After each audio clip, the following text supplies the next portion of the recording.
Major funding for these programs is made possible by grants from Chase Commercial Term Lending, New York Community Bank, Capital One Bank, Perfect Building Maintenance, M&T Bank, Customers Bank, Genova Burns, Terra CRG, Meridian Capital Group. Additional support is made possible by AKA Hotels Corman Communities, Aerial Property Advisors, AVR Realty Company, Bank of America Merrill Lynch, Bank Leumi USA, Briarwood Organization, CBRE, Citizens Bank, Colliers International NYC, Collins Building Services, CPEX Real Estate Services, Cushman & Wakefield, Dime Savings Bank of Williamsburg, Douglaston Development, Levine Builders, Eastern Union Funding, Fisher Brothers, First Nationwide Title Agency, Flushing Bank, Friedman, Handler Real Estate Organization, HAP Investments, Hersha Hospitality, Hodges Ward Elliott, Inc.,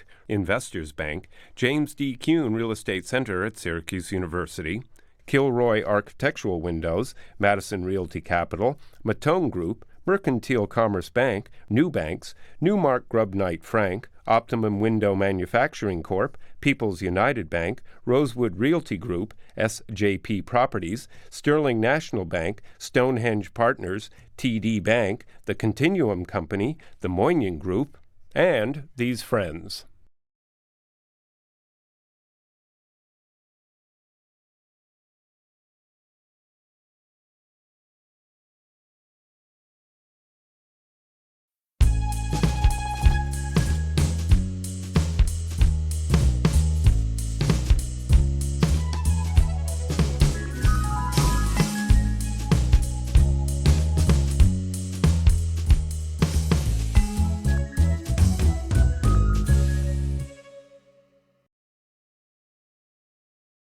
They came from Naples. Both sides of the family, they come from Naples. Hey, I'll become a tailor, I'll be a butcher, I'll be in the supermarket business. Nah, and then they stay in the same neighborhood. They live in the same neighborhood for their houses their entire career. And then they have their son. He's born in Brooklyn, goes to school in Brooklyn. Lucky he didn't go into the military in Brooklyn. And then, maybe I'll be a teacher, maybe the draft, there'll be some other things. There's this Catholic charity, I don't know, a nonprofit. Maybe I'll be a banker, I don't know. This is the question. So 45 years later, one man has been working at the same charity, can't get another job. I'm fortunate to have the president and CEO, Bill Cornello, also known as Billy G, of HeartShare. Thanks for being here today. Thank you very much, Mike. So tell me about both sides of the family coming from Naples. Okay. So both sides of the family came from the same town. It's a town called Auletta. And the town Auletta is between Salerno and Sorrento in the Naples what's the region. Town known for? Olives. Oh, okay. A lot of olives, a lot of fruit trees. It's in the mountains. They get water once a day. So who came over first? I remember it was like in the early 19th century. Early 19th century, my grandfather Guarinello came over, and that's my paternal grandfather. And he came over, and he was a shoemaker when he first came over, but he decided to relocate to South Carolina. South Carolina. I don't know. I didn't see that in the map, the Froma map to Naples in South Carolina. I don't understand it. He came to Ellis Island, but went to South Carolina. And so he made some sort of life there and served in World War I. He was in the Army band. The tuba player, He right? played a tuba, which he entertained us with a bit as we were young children. And then he became a carpenter. So his wife and two children at that time stayed over in Italy. Then when my father was about 9 years old, which would have made it like 1921, he came over with his brother. And both of them immediately had to, he loved to be in school, my father. Right, he wanted to go to Brooklyn Tech, you told me. And he actually was accepted back then when it was a very extremely hard school to get Pop into. Pop said you got to bring some of the money home, it was getting to be in those tough years in the 20s. And so he worked in his uncle's butcher business. Right, and we have a picture of the uncles, the relatives. That's right. Now, so tell me about Mom's side. Okay. So Mom's side came from the same town, but her family came over. They came over together. Actually, no, my grandfather came first. My maternal grandfather came over first, And he relocated in Rosebank, Staten Island. So he immigrated there also through Ellis Island. And actually, my uncle, the family followed about 2 years later after he was established. He owned a bar in Stapleton section of Staten Island. And a family came over. And actually, my uncle Bob, my mother's brother, he was named Estorino. And so you know all of the stories about Ellis Island changing name because Estorino was too big. So they named him Robert. That's my middle name, Robert, but he was my godfather. So now let's talk about mom and dad. You said to me one of them was born in like 1912. My father was born in 1912. My mother was born in 1914. She came over when she was 14 years old. So probably 1928. Now where was she living? So she went to Stapleton in Staten Island. And because my paternal grandfather and my maternal grandfather came from the same town, they were paisans. Yeah, but Stapleton in Brooklyn was too far away. Right, but Only my had the grandfather ferry at that time. Yeah. I know there wasn't a bridge. Yeah, you had to come by China to get back to Brooklyn. But there must have been some event for the paisans, so they were there. The two grandfathers were there again. They said, how you doing? Oh, you came from the other side. Listen, my daughter Ramey's here. How's Willie doing? Whatever. And they sort of made a match without making a match. So what was Pop doing when he got married to Mama? He was a butcher. Right, up there with the uncles, butcher shop. With the uncles, butcher shop. Okay. Right. So they got married. They get married in what year? Must have been, my sister's 76, so they had her after her first year, maybe 77 years ago. So we'll have to do the math. I'm not going to be able to do the math. And at this time, they're living on 80th Street? 80th Street and 14th Avenue. Right, which the two grandfathers bought buildings next to one another. Okay, paternal grandfather, he moved, took his marbles, came to Brooklyn too. So both of them lived next door. And there were two family homes, and they lived... different floors they rented out. Well, that was when they took it over. But when my paternal grandfather was there, they lived upstairs in a three-room apartment. So it was easy for Sunday dinner. Absolutely. Okay. Thursdays and Sunday, pasta night. Thursday and Sunday. Okay, Prince Spaghetti Day. That's right. Okay. So let's go about that. Tell me about that a little bit. All right. So he's a very hardworking guy, always believed in education, very much so that I was the professor because I never wanted to go to the store. He treated you too well. Okay? He treated me very well. Your father treated you very well. So where'd you go to public school? I went to grammar school at St. Bernadette Grammar School. Right, we have the tie over there. We have the tie. With the St. Bernadette. St. Bernadette logo on a tie. On that, yeah. Then I went to Xaverian High School.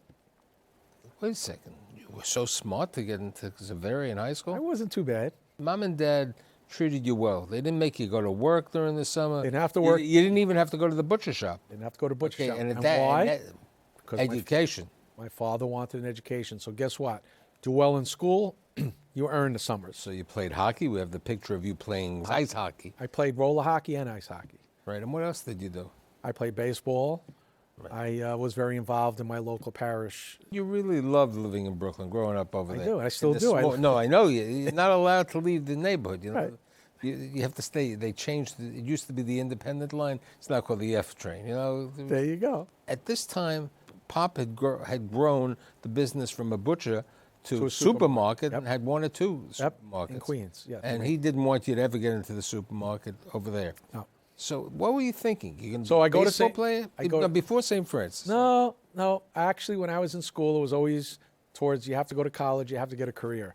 I was an above average person in all the sports I played, but I wasn't, major league material.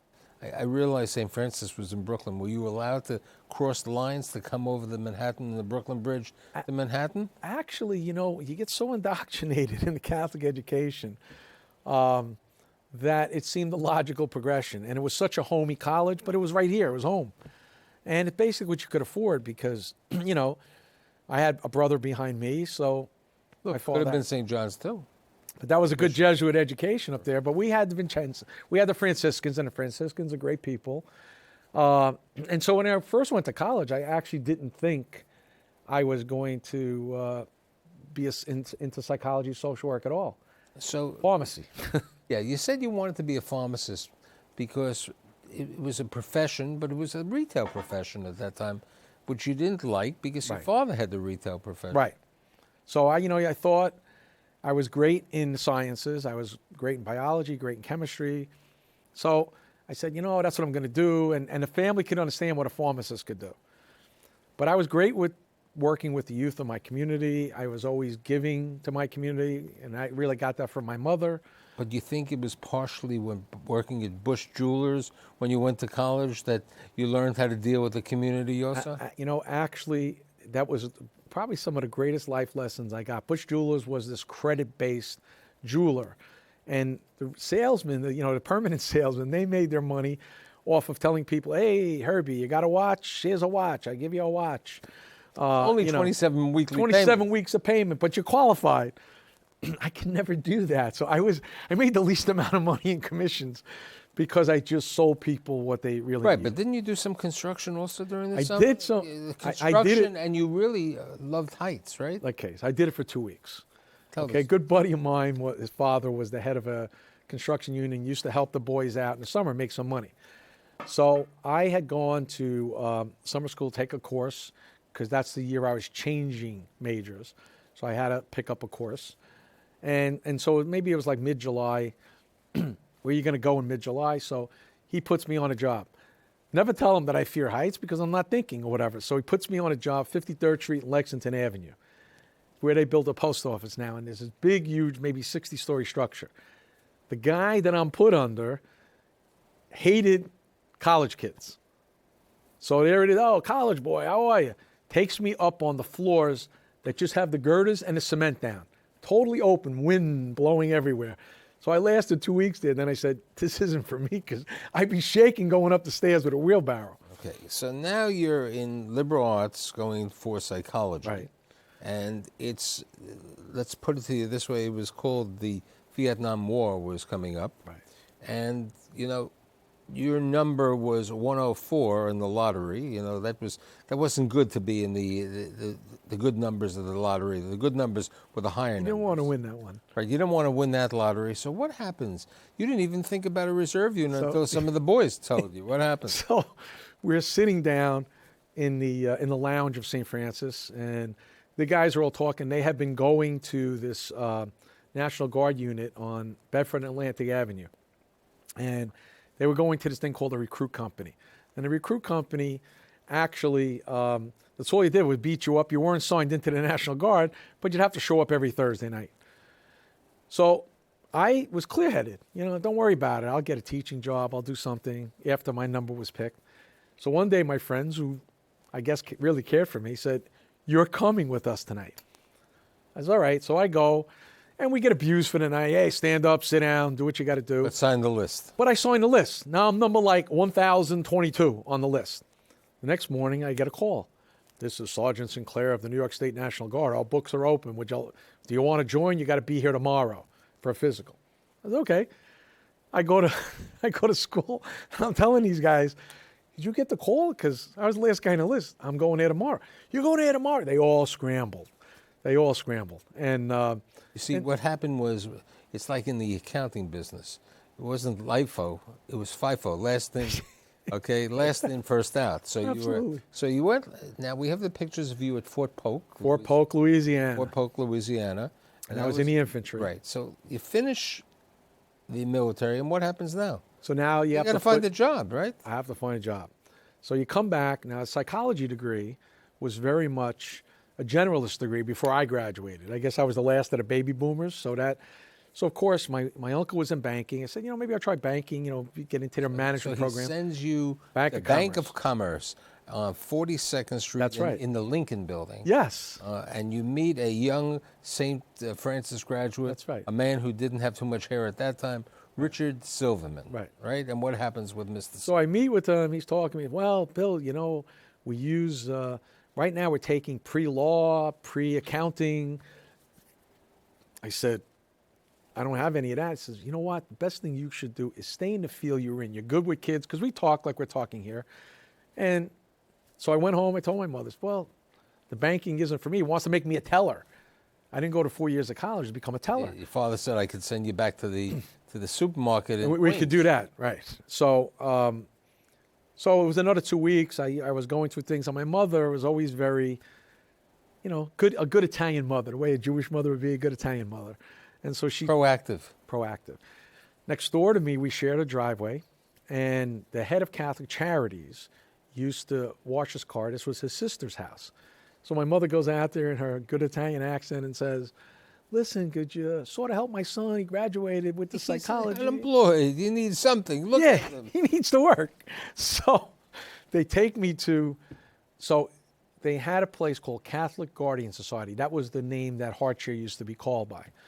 And so it was a social work agency that helped foster children. There was a spot for a male worker in Jamaica, Queens. So they took this face, this Italian kid out of Brooklyn, put him in We have Jamaica, that picture. Queens. You were good looking, the military picture. I know. So they took you out, and you went to Jamaica. Jamaica, Queens. And so that was probably the best education of my life. What year is that? That's in 1970. 1970. HeartShare at that time is what? Catholic Charity. Catholic Guardian Society. Catholic Guardians is what? 55 years of age at that time. Yeah, because it was 1914, Right. right? Something 56, like yeah. 56 years of age. And what do you do there? So I become a social worker for all of the adolescent boys. They want to get to his 14 adolescents. I don't know, from pen to post what to do. But all the people that were there were very good and sort of walked me through. And the first 2 weeks, I'm reading case records. They said, Bill, you have to go out and meet the people. So I didn't even know how to do that. Would you say one of the things that changed with the charities and what the social work responsibility was Willowbrook in 1972? Yes. So what happens in 72? So when Geraldo Rivera, when he had the expose on Willowbrook, it moved me very much. And the pictures, as you all saw, were horrendous. And so I got to my director at the time and said, I'd like to go out there. Well, let's deliver clothes. Let's do something, because it was atrocious. I went out. Of course, they weren't taking any clothes because people was massive. But they said you could leave it, whatever, make sure it's distributed some way. And I came back and said, we really have to do something here. And I actually built that program from scratch. We have a very large developmental disabilities So what happens program. when you're about 27 or 28? Oh, you mean when I became the assistant executive director? Yeah. So what ended up happening is Bishop Joseph Sullivan, who was internationally recognized, we're at a retreat, and I was the person from my table that was presenting. So he tells my boss, who became, he said, listen, this guy looks like a diamond in the rough. We should do more with him. So they give me an assignment. Go to Red Hook and open up a counseling program. We're going to open up a counseling program in Red Hook. But go find me space and phone for no dollars. So here I am. I go Part in. of the responsibility of the church. You know that. I know, but it was, trust me, it was just such foreign territory for me. And I found the community organizer, and I said, look, this is what we're looking to do. We want to bring a program. It's good for the constituents out here. And I ended up getting it in the health center that was out there. And then you become the assistant. I'm the assistant executive director. Because then when I was, when I was about 32 or whatever, I went to Columbia University. Right. So they said to you, hey, you got the educational, but you don't understand anything about a financial statement or understanding business. Right. Okay, that was not taught. You didn't go to the supermarket. So you go to Columbia and you get your master's, right? It was an executive program that executive gives you 12, equivalent to 12 MBA credits. And I actually learned management by objectives, all the strategic planning, all reading financials. It was like an epiphany. It's like, oh, this is how to run the place. Revamping the board. So I became the deputy exec when I got back from Columbia University. And I did that for about 4 years. And then what happened? And then I became the executive director. How do you get involved with the community board? To be 35 years, you're the chairman of I'm community? the chairman since 1990. 1990. But I've been on the board since 1984. So you've Right. been on the board for 32 years. Right. And let's talk about the community board. Most community boards take 3 hours for a meeting. Bill's known for short community board meetings. Absolutely. I'm known for short meetings all over. I'm the perennial chair. Make him the chair. We're going to get out early. Why? So why did you join the community board? Okay, when I was at Columbia University, part of the critique they gave you on the way out was a critique of Great to be the power behind the throne. You got to go back and tell them you need a better role. You also need, there are many, many good causes in New York. How do you distinguish yourself from the others? You got to get involved in the community. So get yourself on the community board. And realizing that you never moved too far from one house to another, even when you got married. That's right. You stayed within the 2-block radius. 3-house radius. Three house radius. I'm sorry I gave you 2 blocks. So you joined the community board, which is basically locked into the Fort Hamilton. It's actually 14th Avenue. So it's touching Dyker Heights, the lower part of Dyker Heights, Gravesend, and all of Bensonhurst. So it goes to the water, 60th Street to 26th Avenue to Stillwell Avenue. So how come you decided to be a martyr and become the head of the community board?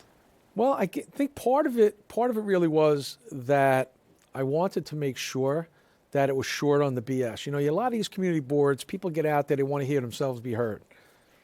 Our community board does none of that. Give us the task, what's the task, and let's get it done. One of the major programs was when they had the use of Hawkins, right? So let's talk about that. That was a real terrible time in Bensonhurst because, there was a lot of bigotry in the area. And, they had a right to march, as we all know. But I think, it was a little bit of theatrics on both sides. And so I wasn't actually the chair yet, so I wasn't involved in the planning group meetings that they would have. And don't forget, I have a social work background, community organization background. So the first meeting, as I'm the chair, we get ready for these marches that were occurring every Saturday. So I raised my hand from the back of the room and I said, it's my first meeting, but I just need to tell you, we have these marches every week. You guys just let everybody come out as if it's a parade. You got to have some leadership here. Get out in front of it, all the community leaders, and tell people, go inside. They have a right to do this. Go inside. It's not a show. Once there's no show, there's no media. And the day we did that on the next march, the day after that, Sharpton said, we should sit down about how to end these marches. Because the media totally reversed their thinking and knew that there were people in the community that were taking charge. Let's talk a little bit about HeartShare. When did you change the name? We changed the name in 1992. And we changed that name to more depict what we do. We have a logo. I'm wearing a pin. And it took us about 2 years to do it all. And the logo really is the abstract of the family holding one another. So it's the father holding the mother, holding the child. So let's talk about some of the programs that you're handling. 60 agencies? We have a number of programs. We service just under anywhere between 50 and 60,000 people a year. We have a foster care program, again, that helps people when their families disintegrate and helps them to either reconnect or find a permanent solution. We have counseling programs that also, they're called prevention programs, that prevent people from disintegrating in the family unit. We have developmental disabilities from cradle to grave. We can help you when you're first born and when you go. On-site or? We have residential. We have you have your own housing? We have our own housing. We have about 75 locations. And where are they? Brooklyn, Queens, and Staten Island. And we have an AIDS program. And we also have a housing component to that AIDS program, so it helps you negotiate the medical system when you're involved and helps your whole family. But it also gives you some housing. What about job training? We don't really have job training except in our developmental disabilities program. We're trying to let those folks reach their fullest potential. So we have a job training program for that. Like we have a program that's called Cleaning with Meaning. And so they'll come and clean your house and, with some certified cleaners. And they do it relatively well. It gives them productive employment. They get paid. I think it was 2014 they had the big celebration of the 100th year. And so how many employees do you have now? We have about 2,400 employees. And where are they they're based? located Brooklyn, Queens, and Staten Island, all throughout. We also have a big education program, UPK, an autistic school, an autistic residence on campus. For what age? Up to what age? Up to 18. So what happens? That's one of the biggest problems. The autistic child after 18. That's why we have the other. Remember when I said we run things from cradle to grave? We have the residential program, so we help them to do that.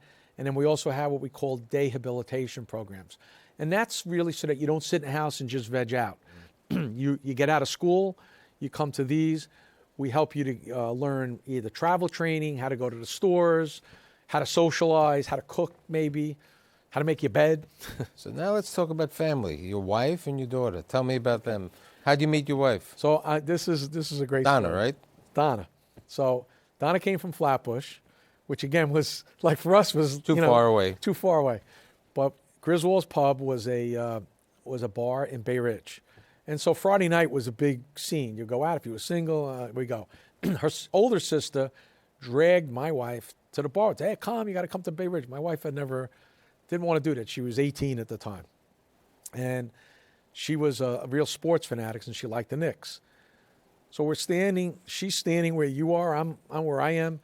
And so I just struck up a conversation. See the Knicks game? Yeah, I like the Knicks. So we started talking. Her sister was sort of buzzing around the whole time. She was the matchmaker. She was the matchmaker, but she was also the social butterfly, trying to keep, hey, how are you, that I would like her. So I'm with my buddies. At the end of the night, my buddies say to me, did you get the blonde's number? My wife was a brunette. I says, what are you, crazy? I took the brunette's number. The blonde's all over the joint. So how long have you and Donna been married? Me and Donna have been married for 42 years. 42 years. And you have a daughter, don't And we you? have a daughter, Allison. And Allison is sort of the apple of our eye. And Allison also, she she followed the father, She right? followed the father, so she lives upstairs. We have a two-family house. So Allison lives upstairs, and isn't Allison also doing a little work at HeartShare? She is. She works in the development department, part-time in the development department, helping us out, to raise funds and find new opportunities for us. So, you could have been maybe a hockey player. Perhaps we would have seen you in Dwayne Reed, counting pills, but now they have pill counting machines. know. So wouldn't be there. Maybe Dick Silverman would have made the right decision, and you could have been, Dick became the vice chairman of Bank of America, if you would have stayed over there. But I think you made the right decision for yourself, for the community, and for the people in New York, and thanks for being here. Thank you so much, Mike. I appreciate you having me.